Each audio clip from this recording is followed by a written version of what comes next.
Good afternoon, everyone. My name's Sajad. I'm with Hurdlr, and today I have Ian McHenry, the president and co-founder of Beyond Pricing, joining us to talk a bit about dynamic pricing for your vacation rentals and Airbnbs. During the webinar, I'd encourage you to submit your questions, and we'll be gathering them so that when we have our live Q&A session, I'll be able to go through the questions one by one and get all of your questions answered with Ian. So go ahead and start submitting those right away. And I'm just going to hand it off to Ian. Glad to have you all join us. Great, thanks so much, Sajad, and thanks for having me on Pricing here. I guess everyone here probably has a place on Airbnb, is interested about it, or is interested in listing their place and kind of learning how they can make more from it. So we're going to we do a lot of sort of presentations, and we wanted to kind of here focus a bit more on kind of the overview of pricing and how it works. Why do you change your prices? How do you change them? How do you figure out what to charge? Before we get started, probably wondering who the heck we are.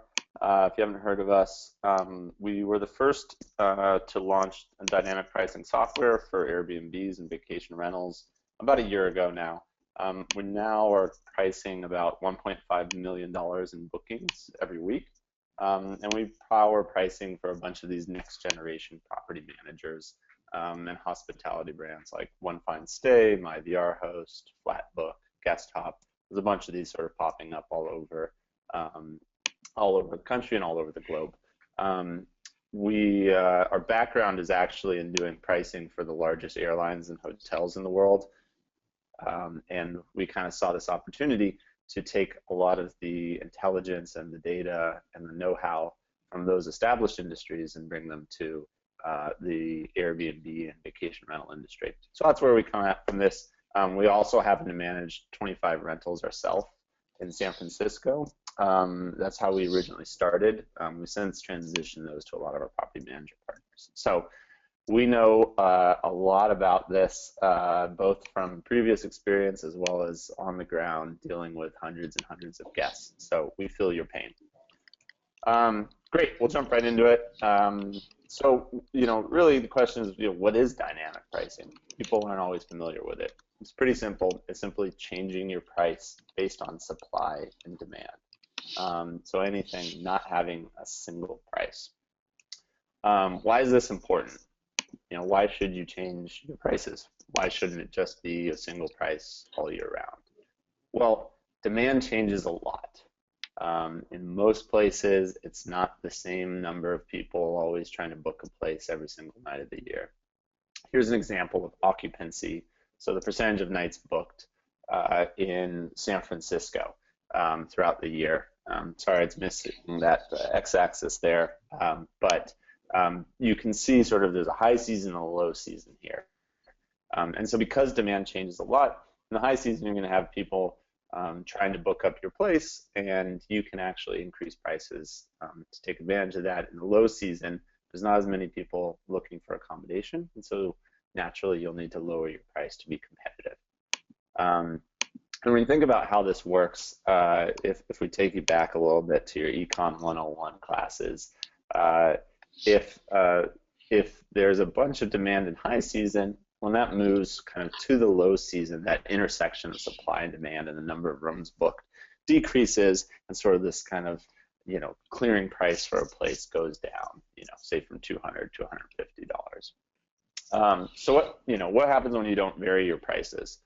What you see here is kind of, and sorry again for the axis is not having the info, is host number 1, host number 2, and host number 3. They've kind of each picked a flat, price. Host number 1 price is really low. Host number 2 is kind of in the middle, and host number 3 is on the high end. And that graph there that you're seeing is sort of the clearing price, so what that person could be getting for their place. What you'll notice here is kind of host number 1, let's say they're pricing at $140 a night. Call them this chronic underpricer. She will be filled 95% of the time, and she's incredibly excited about her high occupancy. We run into a lot of hosts that are this way. And the reason that is because she's over here at the bottom, and she's always below, the price that people are willing to pay. So she's always full.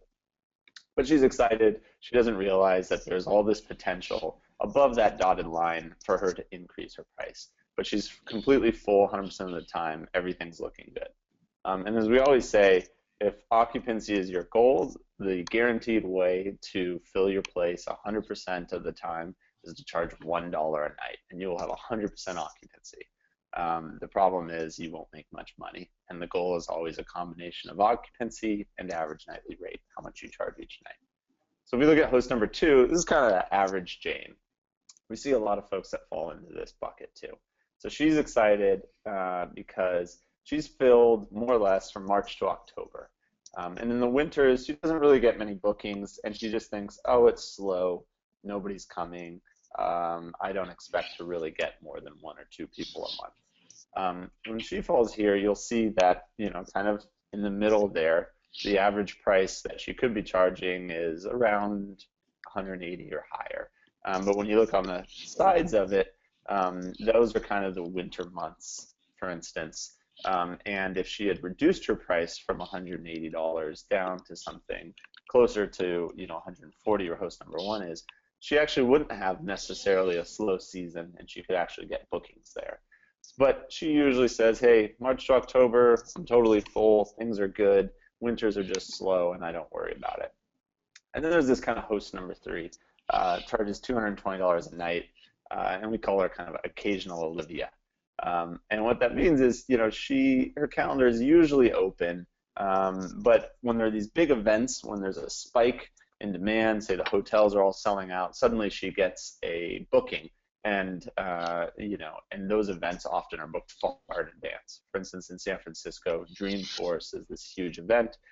We often look on people's calendars, and they'll have no bookings, and the only week they have bookings is that big event. And that's a clear thing, when they're charging one price, where if you switch back here, the majority of the time she's overpriced, but whenever there are these gigantic peaks that you see there, she actually gets a booking. The rest of the time she's empty.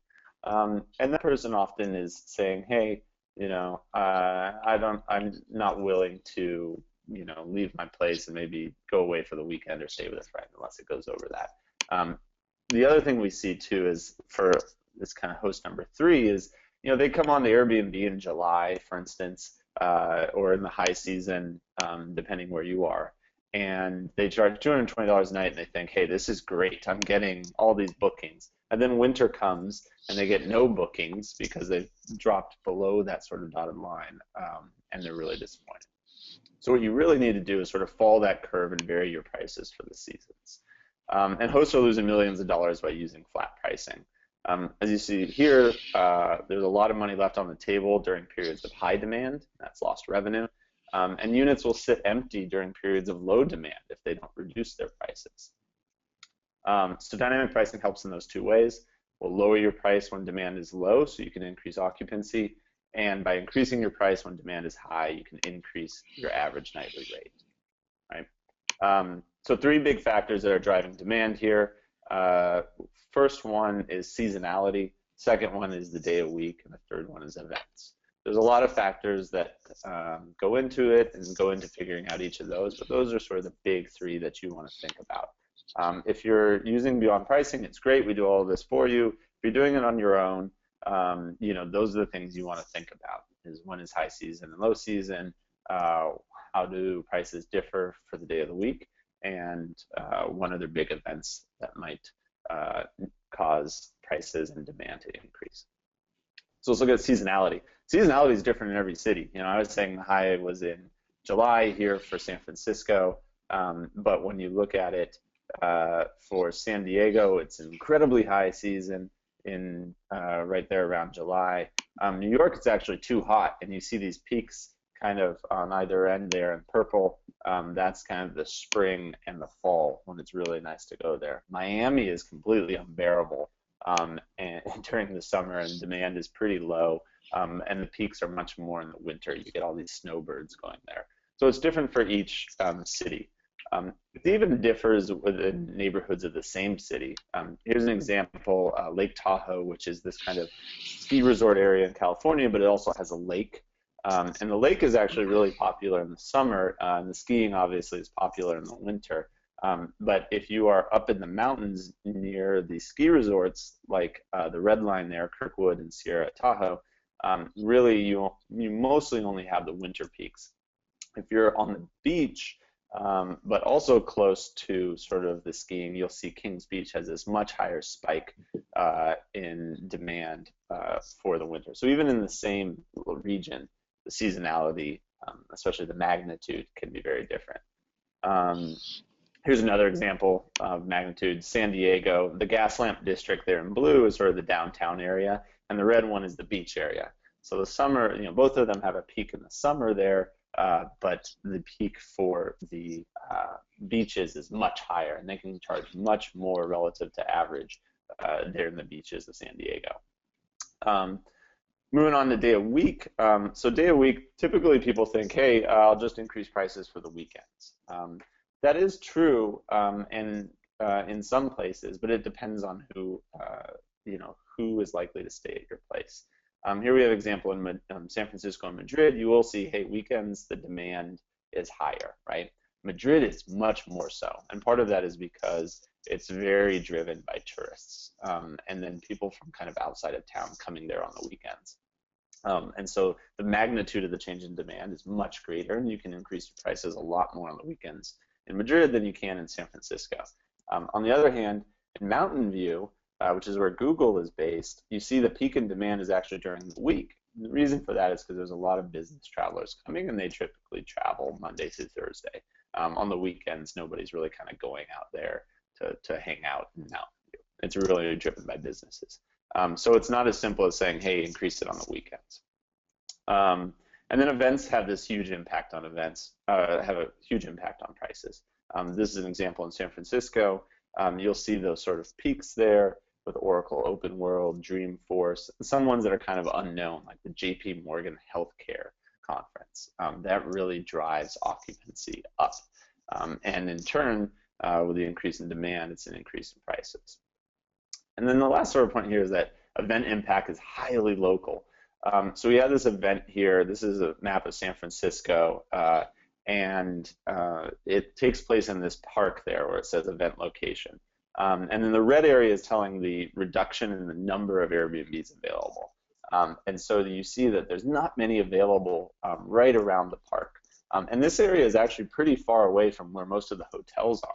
So if you were to just look at hotel prices for this event, and this one's called Outside Lands, it's a really big concert, you would, if you looked at hotels, see they didn't really change the prices that much because where everyone is staying is actually right there by the park. And you'll see this in other cities where they have events far away from the tourist center and from the hotel center, things like Lollapalooza and other things like that. Will do that, and it really is different whether or not you're close to the event or far from it for how much you can charge. This is great, all great information. You can kind of try to figure this out yourself and poke around, see what hotels are doing, and you can get a little bit of the way there. But there's a lot of data and a lot that goes into this. We've been doing this for Airbnbs for the last year. Like I said, we now manage over $1.5 million of bookings a week. We have thousands and thousands of users that doing this. And so you could also just sort of sit back and relax and let Beyond Pricing take care of that. And the way our service works is kind of in two basic ways. And it's a good way to think about your place as well. So we help you find the right average price for your place. And then we change that price based on supply and demand. And what this means is, hey, you have this great place, and one of the problems with Airbnbs is it's hard to say, hey, is my place on average a $100 a night place, or is it a $200 a night place? If you're a one bedroom, it could vary widely. And so really the question is, are you a Motel 6 or are you a Marriott? You can see these kind of two examples of one bedrooms down here. One is, it actually kind of looks like my place. It's fairly lived in, not super nice. On the other hand is this beautiful open loft. both of them are one bedrooms. You can't have the same price for both of those. Just like, a queen size bed in a hotel will vary greatly in price, whether it's a Motel 6 or Marriott. So really it's a question of quality. And this is talking about the average, right? Where do you stand on average? And finding that is sort of tough. Here's another example in Williamsburg in Brooklyn, New York, about the average prices for private bedrooms, so shared bedroom. And they vary broadly. This is the number of listings, and then the bottom axis is sort of the prices there. And so it can vary greatly from either a Motel 6 or a Marriott. And then on the high end, you'll see a few outliers, and that's kind of like the Ritz, right? And so you need to kind of figure out, hey, where on that spectrum do I sit? And there's many factors that contribute to how much you can charge. Amenities, number of reviews, all of these things. And there's almost like sort of too much to digest. And what really matters is kind of how quickly you book versus the average. And what that means is, folks coming to Airbnb are booking a certain number of days in advance, and it varies. Some people book very far in advance, some people book last minute, and you really want to see, hey, am I the first one to book? If I'm always really full and booked for 3 months out, the chances are I'm probably kind of the sucker and I'm the underpriced one, and people are scooping me up first. Meanwhile, if you are really not getting that many bookings and you only have a few, and your percentage of your nights booked for the next 30, 60, or 90 days is low, you're probably overpriced. You fall into that host number 3 in that graph we looked at before, and you should probably reduce your price to sort of book up at the right rate. And the other way that we think about this in trying to figure out if you're over or underpriced on average is saying, if you had 2 identical places, let's say those ones that we were looking at, the kind of not so nice 1-bedroom and then the really amazing loft. If you priced both, there's lots of things here. Like one has better pictures, maybe one has better reviews, all these other sort of factors. The photos are better on one. How do we figure out exactly how much to charge for the left one versus the right one? Well, what we look at is how do they book? If we priced each of them at $200, you might see that the really nice one falls on that right side of that curve, and they get booked up, way in advance. Meanwhile, the other one doesn't get that many bookings. Because it's underbooked and clearly overpriced, we then tell you, hey, you need to reduce your base price down from that 200, and so maybe you reduce it to, say, 150, and suddenly it comes into that just right line. And then for a really nice place that's booking up too much and is underpriced, we'll tell them, say, hey, maybe instead of 200, increase it to 250 on average, and then they'll start booking at that same rate. And once both of those properties are booking at the same rate, you've kind of found that right average price for them. So the one on the left is now 150, the one on the right is 250. They're both 1-bedrooms, but they're both booking at the same rate. So you've kind of naturally decided, hey, this one on the left is a Motel 6, this one on the right is a Marriott. If you priced a Marriott room at the rate of a Motel 6, you would see the same thing. It would sell out immediately because it was clearly underpriced. And then sort of these are kind of graphs of different price averages. And then we take that average price and then we change it, you see here, for demand. So the bottom one was maybe the $140 a night on average, middle one's 180, and the top one's 220. And then at the peaks, all of those will go up, say, 50% for that major event on the left. And when you combine those two, your average rate and the demand, you kind of get that optimal prices. Quick thing on kind of why it's important to know how far in advance people book. Really what it is it tells you what percentage demand is still left. And this is a big thing too. A lot of people talk about discounting. You want to make sure you get your place filled, but at the same time, you don't know when you should discount or by how much. If a lot of people get really scared and they say, oh, if they don't have a place filled and it's 2 weeks away, they'll cut their prices in half. But what if you knew that in those last 2 weeks, 25% of people were still booking? You kind of end up learning this in general when you see how many last-minute bookings you get. But what we tell you is, hey, there's still a lot of demand left, and so you shouldn't reduce your price until 7 days out or 3 days out. And so you'll kind of, with Beyond Pricing, that happens automatically. For you, if you're not using Beyond Pricing, You just want to see in general, and give it a test and see how many last minute bookings you get before you discount too heavily. And then the other thing about knowing about when people book is knowing, hey, are you booking up too quickly or too slowly? If you're in a vacation market, where say Pensacola, Florida, maybe where people book, months and months in advance. If you're not booked up, 2 months before a stay date, you might have to think about lowering your price. However, if you're somewhere like San Francisco, where 75% of people are still booking in those last 60 days, then you can you can hold tight and you know that you're still okay. And so that's why this kind of booking curve idea is really important. And we have a lot of good stuff on the website too, in our blog, that explains that a bit more. That's a little bit more advanced. Last sort of thing here, getting started with Beyond Pricing. Sajad can talk about this more, but we got a special deal for all of the folks that are here on the webinar, and as well as any kind of Hurdlr users, giving you a free 2 months to give it a try with that discount. That should give you plenty of time to make sure that it's working for you. So if you sign up, it's really simple. You link your Airbnb account. You can review your prices, just your base price like we just talked about, and then turn on syncing, and it'll automatically sync those prices every single night at midnight to Airbnb. Super simple, takes about 30 seconds. That's it for me. So John? Cool. And one thing I wanted to make clear, Ian, when users are signing up for Beyond Pricing, they do not need to enter any credit card information initially, Yes. correct? Yes, absolutely. Yeah, we don't believe in that. Sign up, use it, enjoy it. You don't like it, free to go. We're not going to trick you into suddenly missing your time to cancel or anything like that. What I want to go over today is how to spend more time making money and less time managing your finances. I talk about this a lot with Airbnb hosts, Uber drivers, people that are kind of in this gig economy space, and they have their own business, because essentially you guys are all entrepreneurs, whether you see yourself that way or not. And what you should focus on doing is figuring out clever ways to kind of make more money and automate everything else uh, to make it easier on yourself. So there are three key points that I like to go over when I'm talking about this subject.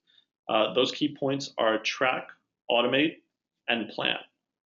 And the reason I mentioned those three key points is because those are the key points that you should take into consideration when trying to manage your business so that you can spend more of your time making more money.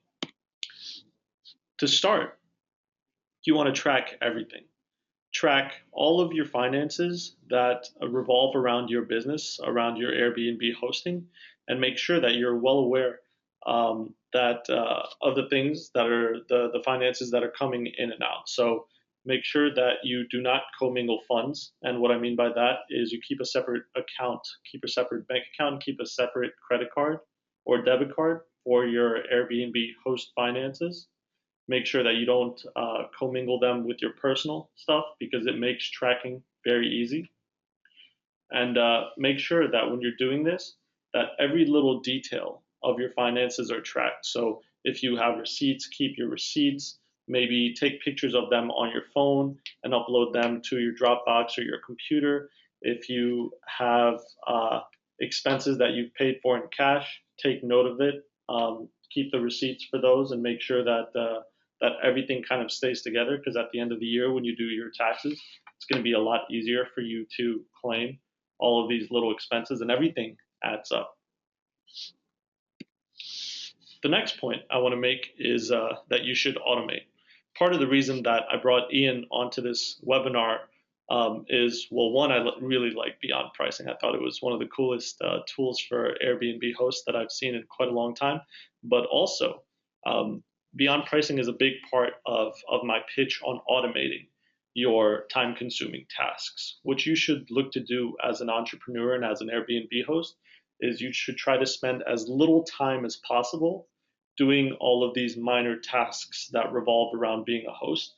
And you should find third party providers that can do it for you, so that you can kind of focus more on marketing your Airbnb listing on making sure that your booking rates increase so that you can continue to make more money. When you spend a lot of time doing all these small little tasks, everything adds up and everything takes up more and more time. The more you get involved with Airbnb, the more you start hosting, the more it requires you to manage different aspects of it. So try to not get into that phase where you're trying to do everything yourself, and find different providers that can kind of do it for you. And I've listed a couple of them right here on this slide. Beyond Pricing, of course, you've definitely heard of them by now.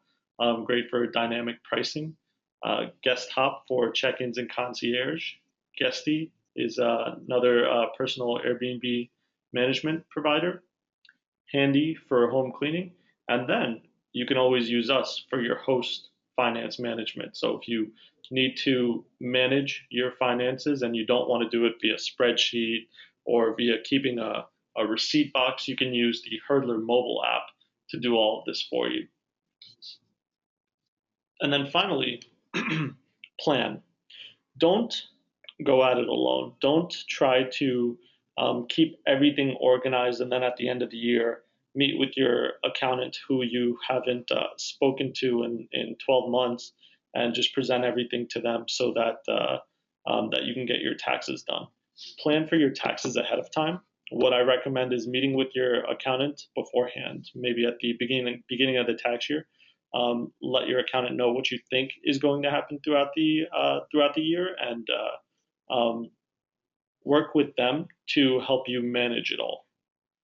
Utilize what we call the Hurdlr tax guide. It's a tax guide that we've written with our in-house CPA that kind of gives you basic tips and suggestions for your host finances and taxes. So it tells you things that you should keep in mind when you're tracking your finances, tax deductions that you could take, things related to your finances that you need to keep in mind, and just in general, what to do as a host when preparing for your taxes.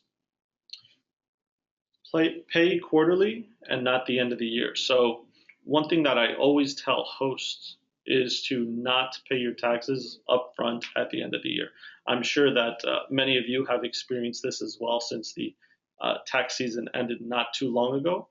When you pay at the end of the year, you're usually left with a very heavy tax bill. So if you split your taxes up into quarterly payments, you can kind of make it easier on yourself so that you're prepared on a quarterly basis and you can make those payments and kind of project how much money you're going to be making through Airbnb. And then finally, take advantage of tax deductions. There are a whole host of tax deductions available to you, and you should be well aware of them using either the tax guide or planning with your accountant, like we mentioned earlier, ahead of time, and using these tax guides to your advantage to help yourself lower your taxable income so that you pay less taxes at the end of the year and you keep more of your money. So for this webinar, we've presented a couple of things to you. There's a bit of bonus content that we're going to be giving out at the end. One of them is going to be the Hurdlr Airbnb Finance and Tax Guide, which was written by our in-house CPA, Matt Briefer. And we're going to be giving you the webinar recordings and slides. You should be receiving this information in about 2 to 3 days, and hopefully it's as useful to you as it has been to our past users. If you have any questions about Beyond Pricing, you can reach out to Ian. Ian's email address is ian@beyondpricing.com. You can also tweet him if you are a Twitter user at Ian McHenry. And if you want to join Beyond Pricing, there's no credit card needed. So just go on to beyondpricing.com, use that coupon code Hurdlr, get your 2 free months, and get started today. And then if you had any questions about Hurdlr and you wanted to join our early access program, you can reach out to me, Sajad at hurdlr.com, or you can sign up at hurdlr.com/Airbnb. And again, we are free and it takes about 6 seconds for you to sign up. And with that being said, let's move on to the Q&A. So, Ian, what I'm going to do here is just look at some of the questions that our users have been asking and just go through them one by one. Um, and then you can feel free to answer them however you'd like. Great. So one of our users, Luke, here wants to know if Beyond Pricing works directly with third-party management companies through integrations. Um, yeah, so we work with a lot of management companies. If you go to our website and click on About, there's a bunch of our partners there. And I think I mentioned a few of them at the beginning of the presentation. We have partners in almost every city now, and always looking to add others. And you can check that out. As far as like integration, so for there's the property managers on one hand, and there are folks like Guest Hop. We work with Guest Hop, and they're really great. But then some of them also use kind of property management systems, which is sort of the software that they use, and we're working on our integrations directly into that software, so that those prices can then be pushed to all the different channels they use besides Airbnb, HomeAway, VRBO, Flipkey, Booking.com, and those. So if you are a third-party management company too, just shoot me an email. Would love to get in touch. We're kind of this super easy way to power your pricing, so you don't have to think about it, and you can really focus on the hospitality side of the business. And that's really, where most property management companies excel. It's creating great experiences for guests. Same as with hosts. Great. Tanya wanted to know if Beyond Pricing is available for other services outside of Airbnb, like Roomarama, VRBO. Yeah, we are just finishing up our VRBO and HomeAway integration, so that should be ready really soon. Definitely drop us a note or send me an email too if you'd like to be a part of that, about that, part of that beta. For Roomarama, we'll be getting there soon. Roomarama is actually a great company. They have fairly open APIs, so it's really simple to integrate in there. We haven't had as many requests for them, but they're really a great company, and so we'll eventually get there. We also kind of, there's a good company called Booking Sync, which is integrated into Roomarama, and they're kind of a great one to check out too. They basically help you sync your calendars with most channels that are out there, but they also help you sync your rates to for Roomarama, I know now, and hopefully soon HomeAway. But yes, those are coming. And again, send us an email. Let us know what channels are most important to you. And we'll put those on our fast track list. Great. Sarah wants to know if she uses your service, will she get access to booking curves and other localized graphs for her listing? Yeah, it's a good question. So right now, for the basic sort of user experience, you'll see the booking curve in the form of the health score on your dashboard. So we'll tell you for the next 30 and 90 days what the ideal percentage booked you should be and where you're at. And so that's how we sort of help you guide yourself along that booking curve. In terms of graphs, we have that now in beta, and we use it internally. We haven't yet opened it up to everyone else so that you can see sort of exactly that. However, if you do go on to or preview, you can always, I forgot to mention, you can always preview without even signing up your Airbnb listing by just going to our homepage, clicking demo, and then you can insert your Airbnb URL, and it'll show you that preview. And that'll also show you the changes in demand as a kind of percentage increase in price. And then also follow our Twitter and follow our blog. We post a lot of really interesting content there that'll kind of give you that information. Hopefully that's helpful. Great, great. A lot of users are actually asking this question. Now that Airbnb's rolled out a pricing tool, what's the big difference between Airbnb's algorithm and yours? Yeah, so it's interesting. Airbnb sort of, there's a couple things on that. One, we've been doing this longer than Airbnb even has. And I've been doing this for the world's largest airlines and hotels for almost a decade now. So we have more experience with pricing than Airbnb does. They have a slight data advantage where they can see the bookings. But the major difference is, well, the first thing I tell people is, hey, if you have Airbnb price recommendations, send them our way. We'll show you why we're better. That's always the easiest way. We've seen a lot of interesting things since they launched that a month or so ago. There'll be major things like in Amsterdam where they won't even increase prices for the weekend. And it's one of the highest demand weekend places. Like their weekends will be 50% higher than their weekdays. And they'll still recommend flat pricing. So, I mean, in general, it's kind of proof is in the pudding. We can show you exactly why their recommendations aren't as good as Beyond's. And this is kind of our core focus. Like, this is what we do. It's sort of a side thing for Airbnb. They have a lot more going on. And also, you have to remember they're sort of a two-sided marketplace here, right? They don't, we're there trying to help hosts make the most money from their place. They also have to think about their guests. They have to think about expanding and trying to go from 1% of all accommodations to 10% and compete with hotels. And the way they can do that is, by making sure that Airbnbs are always lower priced than alternatives. And so, we already always have the host's best interests in mind. And so that's sort of that last thing to consider. But at the end of the day, we're about to launch a page, not about to have a spoiler, but we'll give you case studies of exactly why Beyond Pricing is better. One interesting thing is it's kind of hard from the other side. Someone sees a big company do something. You see this often with Google.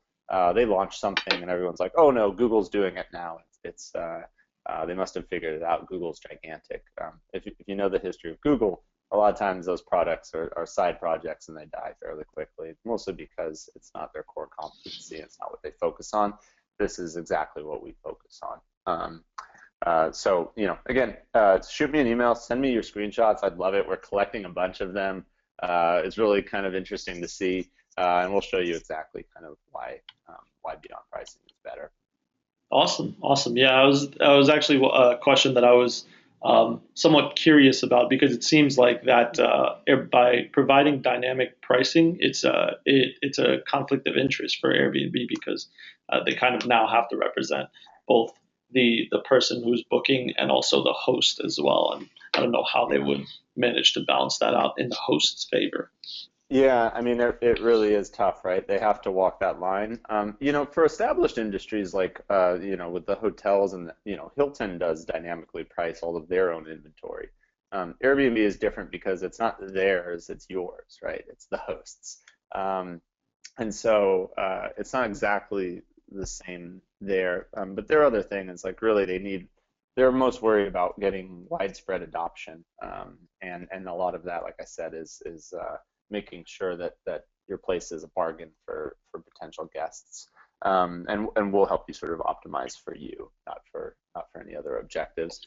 And then the other thing too is like they actually can't be automatic. Our system is automatic. Once you sync, we automatically push prices all the time. There's you have to go there and accept it each month in order to get the new changes. You literally have to go in each day if they've changed their prices, and you have to accept their new price recommendation and keep doing that, simply because they're not, from what I understand, they're not allowed to set prices. But because we're a third-party service, can do that. And this is traditionally how it's been with hotels. Expedia doesn't set prices for Starwood and for Hilton. They use third-party software like we do, which is another great point. Is that Airbnb is only optimizing your place for your place, or for Airbnb.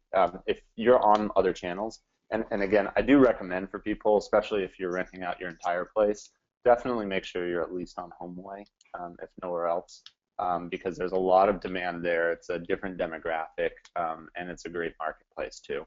And so it's good to at least be on two channels. You see the same thing with like people on Etsy will also be on eBay. You never want to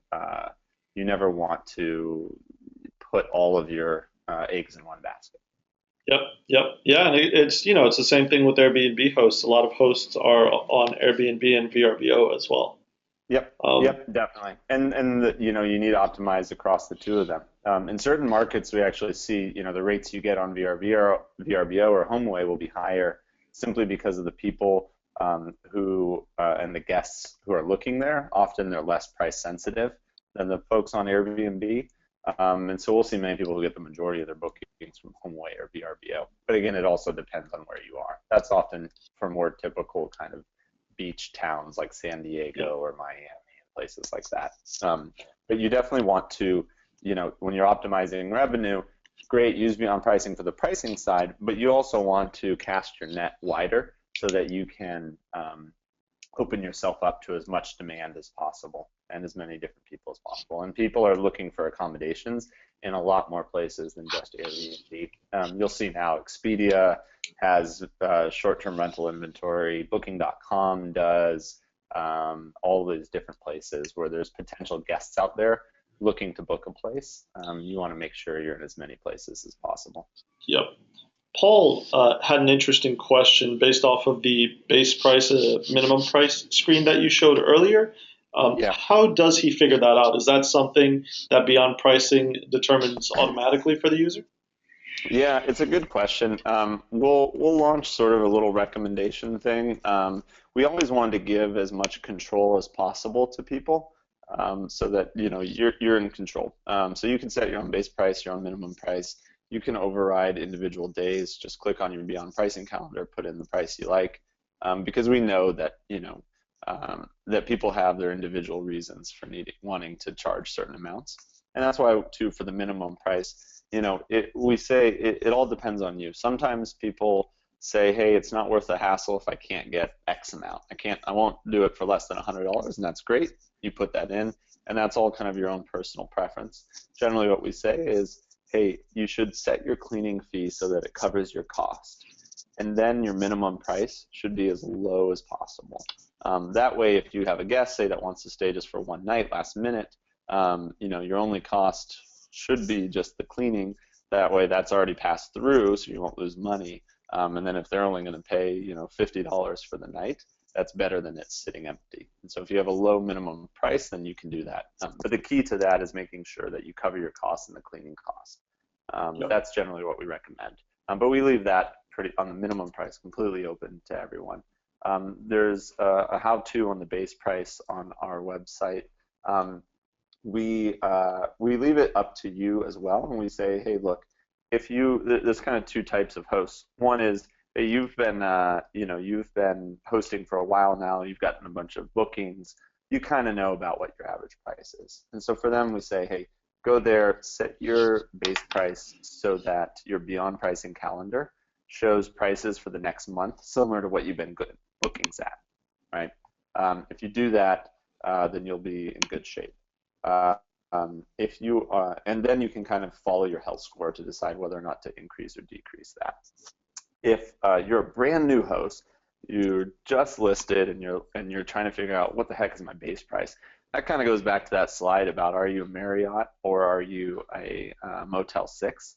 What I recommend is you can just quickly go on to Airbnb, look in your neighborhood, filter for one bedrooms if yours is a one bedroom, and see what the prices people are charging, and just make sure you look at ones that look similar to your place and have some bookings. You'll want to click into the calendar and make sure that they're actually getting bookings, and that it's not completely blocked out for the next year or something like that. That'll help you get a good idea around about the right price. Then start with that, and then you'll see how bookings come in, and then follow your health score to see are you booking up too quickly or too slowly, and then you can adjust that base price. We will be launching sort of a couple neat features to help you with that base price. We didn't do it at first because you can, it's not too much hassle to go to Airbnb and just kind of poke around. And once you get that first kind of price in there, then the health score will guide you. Yep. But soon we'll kind of let you put that on autopilot if you like, because we've had a lot of requests for that. At the same time, we know a lot of people really don't want to fully hand over the keys to their pricing, so that's why we keep it so that you can change it as you like. Cool, cool. Elena had a question regarding logging into Beyond Pricing. she wanted to know how do you store the Airbnb login credentials? Is it encrypted? Mhm. Yes, very much so. If you know anything about security, you want to kind of salt and hash everything and keep it separately. What's interesting is we don't actually store your password at all. Basically, you put it in, send it to Airbnb. We get a token back, and that token's used to update your prices all the time. So we take that very seriously. So we're not actually storing your password like in one place where anyone could get it by any means. It's just an anonymized token. And so we've been very careful about that. The second thing to note is Airbnb is actually really good on security on their own side, so that if you gave your password to somebody, say your friend, or and some for whatever reason it got out there, they always give you notifications when someone logs in from a new computer, similar to how Gmail will do that. And they'll also notify you if anything like major changes, say someone tries to change the bank account or something like that, which is what most people worry about. So you have kind of double protection. One is, hey, it is encrypted to, well, it's not. It's initially encrypted. You get a token. We don't actually store the password. And then the second part is that Airbnb on their end will always notify you of logins from somewhere else. At first, if you see, sometimes you'll see a login from Beyond Pricing, and we label our servers as Beyond Pricing so that Airbnb can know that that's us accessing it and Great. posting prices. Yep. Yep. So Roxanne had an interesting question. She said she has a home in Palm Desert, and the HOA requires a 30-day minimum rental period. Yep. So because she is not booking on individual nights, uh, does how does Beyond Pricing come up with a monthly rate? Yeah, so we don't do monthly rates. We always tell people, we're really built for people that are doing short-term rentals. Long-term rentals are a completely different category than monthly rentals. So we don't really address that. Those ones aren't as dynamic because you'll have those peaks, but since it's smoothed out over 30 days, all you really have is kind of high season and low season, and maybe if you're in Palm Desert or in Palm Springs or whatever, Coachella or some big event like that might affect that monthly rate. But most people won't rent it for an event for a whole month. So in that case, like events don't really play a factor. So anyway, so we don't really work with monthlies. If you are an individual, if you are renting short term and you're in a city, people often ask us, what should I set for my weekly or monthly rate? Again, that's up to you. We usually recommend turning off monthly pricing, and then if someone wants to rent for a month, usually they'll inquire and say, hey, the quote they'll get back will be the sum of the nightlies. Let's say it's $6,000. They might say, hey, I'd like to rent it for the month. Would you be willing to do it for $5,000? And then you can make that decision. The good thing is, then you know that, hey, that month you could make $6,000 if you're doing it nightly, and decide from there, versus just having a flat monthly rate of like $4,000, which might make sense in the low season, but you're leaving a ton of money on the table in the high season. But again, we leave that to you because you might not actually care about maximizing your revenue. You might be thinking that, hey, I don't want to have to bother with all these, having 6 guests this month. I'm willing to give up, 40% of my potential revenue just to not have to bother with it. And so that's kind of what that's up to you. Great. Cinta wanted to know if she's a Beyond Pricing user, and she wanted to know um, if Beyond Pricing adjusts for one-time events. So if there was a major event coming up that was one time Yeah. only, meaning not reoccurring on a yearly Yep. basis, does I'll give does you a Beyond adjust great for that? head to our blog. We just had a great piece on the Grateful Dead concert, which happened or is happening July 4th weekend in Chicago. One-time event. One-time event. Well, hopefully it's a one-time event, and they're not just going to keep doing a last concert every single year. But because we don't look like most people think, hey, we do pricing by looking at a calendar of events and saying, oh, it's Christmas, I'm going to increase price. The problem with that is, you don't know, what's a big event and what's a small event. You don't know, this Thanksgiving, should I really increase prices? For Christmas, should I really increase prices? In San Francisco, for instance, those are two of the slowest nights of the year, and for hotels too. So it's not just about saying, hey, there's an event, let's jack up prices.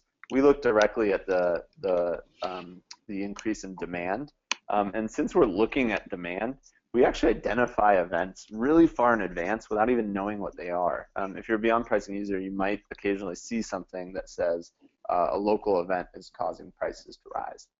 And that's very confusing to people, and we're trying to get better about finding out what that event is. But the good news is we're identifying the event before we even know it. For the Grateful Dead concert, for instance, the hotel sold out immediately, and I really recommend you to check out the blog.